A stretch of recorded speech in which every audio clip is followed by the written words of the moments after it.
Effectively designing projects that will solve problems can be a challenge even for a seasoned maker. But in this video, I'm going to share with you my straightforward 5-step process that you can use to design projects that will solve problems.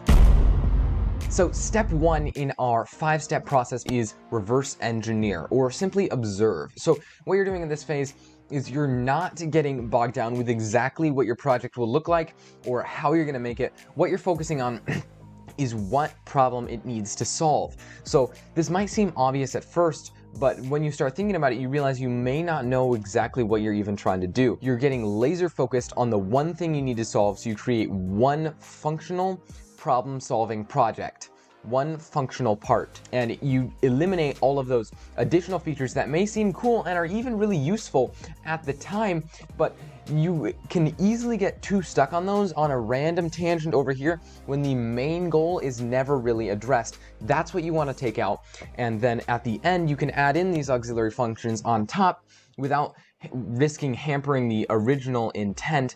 So what you need to do is keep asking yourself, what problem am I really trying to solve, and what are my main obstacles? So you need to figure out what those obstacles are so you can address them.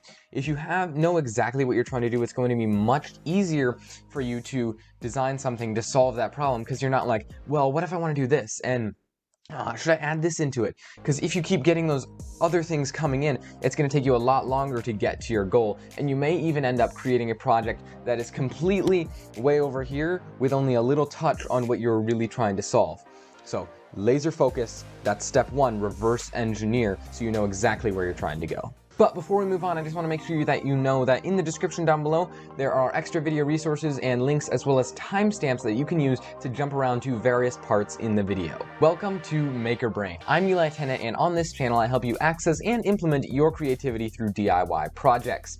And here you can expect 2 new videos every month that range from tutorials to tips and strategy videos just like this one. So if that sounds like your kind of jam, then consider subscribing. All right, step number 2. You are not going to like Google for your answer yet. You're not going to be like, type into your Google how to solve this problem, because then you're going to get your brain polluted with various ideas that have been used before. So that's going to come later, where you're going to consult other options, because there's no need to reinvent the wheel. But right now, you want to focus on your own creative ability to see if you can come up with that next level idea that is just out of the box from what has previously been tried on this.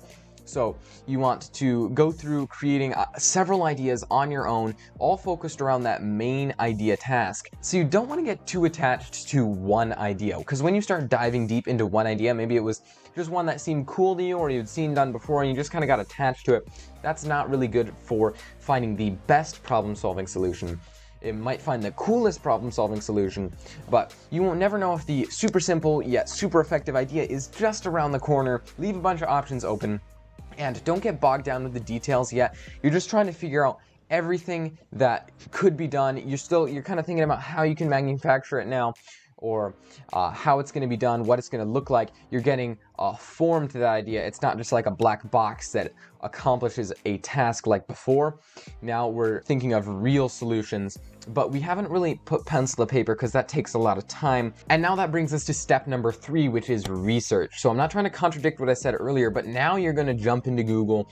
You might consult a friend, and you're going to find what has been done before. Success leaves clues. So something that's worked super well, you can just iterate on, add your own ideas, combine your creativity with something that's worked in the past, and that can really give birth to a super cool new idea. And now you're also going to start putting pencil to paper to start recording those ideas and just vaguely sketching them out. Don't want to forget anything.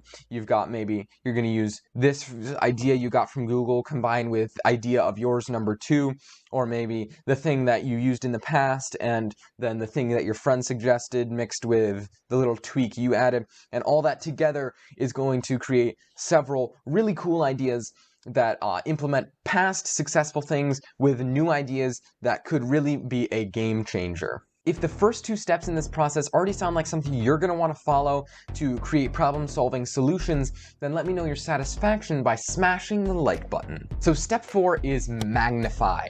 So just like a magnifying glass enlarges and makes one area more detailed while kind of cutting out the areas around it, you're going to enlarge and enhance the detail of the few ideas that are really worth pursuing while cutting out those that maybe don't totally solve the problem super well or are just too hard to manufacture and come up with. And you're going to keep trialing your ideas by asking the question, does this solve my main problem? And if your answer starts with, well, it kind of does, or maybe it will, or something like that, then it probably isn't really an idea worth pursuing. And this is also a good time, now that you're going to be sketching out your ideas in more detail, to get and consult with other people. Because earlier, almost all of the thinking was inside your head, so it would be kind of hard to ask somebody about it. But now that you're putting stuff on paper in more detail, you're iterating, you're doing some redesigns, you can ask other people, does this look like a good idea? And then they might be like, no, look there, that one's like all messed up. That one, you're not going to be able to do that because that rotates the other way. Or like, no, your math is wrong there. Also, take a break, so like you want to rest on it or go for a walk, get outside, interact with the real world, and step out of your creative bubble. And then you'll be able to come back in later with a new and fresh eye to look on all your designs which you've drawn out so that you wouldn't forget them, and you've got decent detail there, not too much nitty gritty, and then you come out with a new eye and you're like, why did I even think that was a good idea? I've definitely done that before, where you're just like, that was just because I thought it looked cool. And then you can eliminate those and maybe even add in a few new things that you kind of collected while being in the real world. And you're asking yourself, how will this interact with the real world? Is it strong enough to do what I need it to do? This step is one that you might come back to. Definitely you want to kind of keep those ideas there because you can come back to this, but you don't want to be too wide. You're narrowing it down. By the end of this step, you should have a few pretty well fleshed out ideas with decent detail, not unessential parts or nitty gritty, but pretty good detail on what needs to be done so that you can move into the next step with clarity. So we have finally reached step 5, which is land the plane. This is the final step, and you have a few good ideas up in the air, and they're pretty well fleshed out. But now you need to pick the one that you're going to commit to and land down and fully define. So based on its ability to solve that problem that you defined at the beginning of this process, in step 1, you are going to pick a design. Now, you can consider some of those auxiliary functions and its convenience, but you really don't want to put too much weight on those. Now you're going to fully design your project and move from some vague ideas down to much more specific things. If you know how to do computer-aided design, or you need to create a 3D model for this, this is the time where you do that. So here's where you're going to do lots of sketching, lots of reiterating, until you finally have something that's fully defined and you have like your notes on there, everything that there needs to be for you to know exactly how you're going to make it. Because it's way easier to mess up on paper than mess up when you're building something. So by the end of step 5, you should have designed your problem-solving idea and you can go ahead and build it. Question of the day: what strategies do you use when you are designing projects that solve problems? I'm sure that you have some brilliant ideas that I would love to hear you share in the comments below. If you know someone who might benefit from this 5-step process, then simply go ahead and help them out by sharing this video with them. And if you want to look at the latest video by MakerBrain, go ahead and click or tap the screen right there. And if you want to see the best suggestion for a video for you, click or tap the screen right there. As always, I'm Eli Tennant, this is MakerBrain, and Lord willing, I will see you in another video. Rather than eliminate ideas, two parts of this video sound, you have finally